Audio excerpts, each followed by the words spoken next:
দেশের প্রথম বেসরকারি টেলিভিশন চ্যানেল এটিএন বাংলার ২৮তম জন্মদিন উপলক্ষে ভিন্ন ধর্মী শুভেচ্ছা জানিয়েছে দেশের আরেক শীর্ষ টেলিভিশন চ্যানেল আই। এটিএন বাংলার প্রধান কার্যালয়ে ঢাকঢোল বাজিয়ে উৎসবমুখর পরিবেশে এটিএন বাংলাকে জন্মদিনের শুভেচ্ছা জানায় তারা।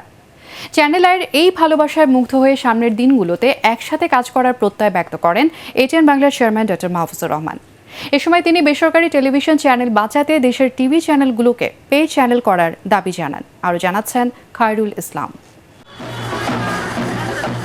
দেশের প্রথম স্যাটেলাইট টিভি চ্যানেল এটিএন বাংলার জন্মদিন,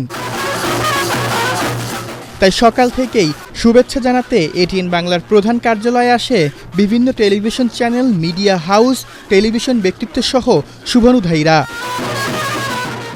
এটিএন বাংলার এই বিশেষ দিনে গোটা মিডিয়া পাড়ায় বয়ে যায় আনন্দের বন্যা। দেশের আরেক শীর্ষ টিভি চ্যানেল আইয়ের শুভেচ্ছা জানানোর আয়োজন ছিল সবচেয়ে আলাদা। এটিএন বাংলার ২৮তম প্রতিষ্ঠাবার্ষিকী উপলক্ষে ২৮ জন প্রতিনিধি, ২৮ হাঁড়ি মিষ্টি, রাজকীয় ২৮টি মোহর সহ নানা উপহার সামগ্রী নিয়ে ঢাকঢোল পিটিয়ে চ্যানেল আইয়ের ঊর্ধ্বতন কর্মকর্তারা জন্মদিনের শুভেচ্ছা জানাতে হাজির হন এটিএন বাংলায়।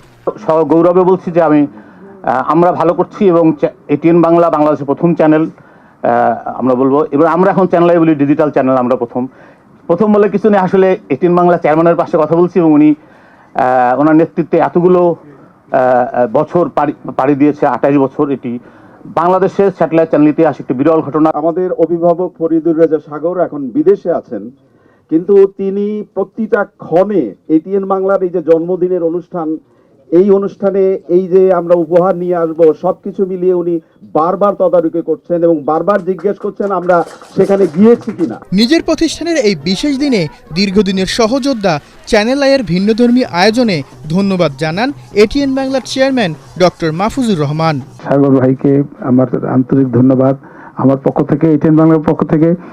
উনি শুরুতে ইমপ্রেস টেলিফিল্মের যে প্যাকেজ নাটকটা করতেন, আমাদের চ্যানেলের শুরুতে যদি উনি আমাদেরকে হাত না বাড়িয়ে দিতেন, সাহায্য না করতেন, হয়তোবা আমাদের পথ চলাটা এত সহজ হতো না। যে কারণে আমি সব সময় সব জায়গায় এই কথাটা আমি বলি যে চ্যানেল আই সাগর ভাই আমার সঙ্গে ছিলেন বলে আজকে আমরা এটিএন বাংলা এই ২৭ বছর পার করতে পারলাম। নালে হয়তোবা এরকম হতো যে আমাদের শুরুতেই আমরা মুক্তবে পড়ে যেতাম। আমি মনে করি যে আমরা দুই চ্যানেল, কোনো চ্যানেল যদি কেউ যদি আমাদের সঙ্গে না আসে, আমরা দুজন মিলে যদি চলতে চাই, এগোতে, আমরা বাংলাদেশের এই চ্যানেলের বা বিভিন্ন চ্যানেলের যে সমস্যা, এটা সমাধান করতে পারবো বলে আমার দৃঢ় বিশ্বাস। ভবিষ্যতে দেশের বেসরকারি টিভি চ্যানেলগুলোর সমস্যার সমাধানে সবাইকে ঐক্যবদ্ধভাবে কাজ করার আহ্বান জানান স্যাটেলাইট টেলিভিশনের পথপ্রদর্শক ডক্টর মাহফুজুর রহমান। খায়রুল ইসলাম, এটিএন বাংলা, ঢাকা।